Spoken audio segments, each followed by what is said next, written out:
The team should have a common objective, which is the conservation of the building in accordance to the contractual documents.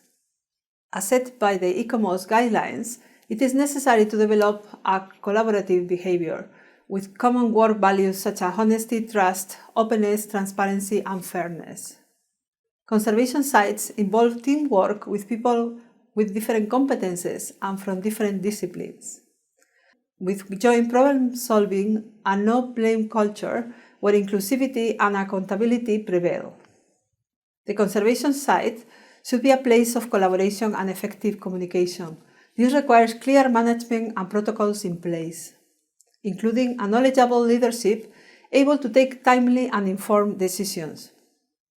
As we have mentioned before, it is important to understand the significance of existing buildings and structures when we work on them. We also need to understand the level of protection that they have and the relevant legislation and regulatory framework.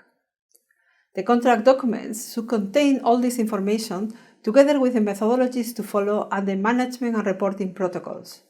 It is important to carry out scientific discussions to share knowledge and good practice. It is also important to integrate during the surveys, investigations, and conservation works the training and mentoring of younger generations.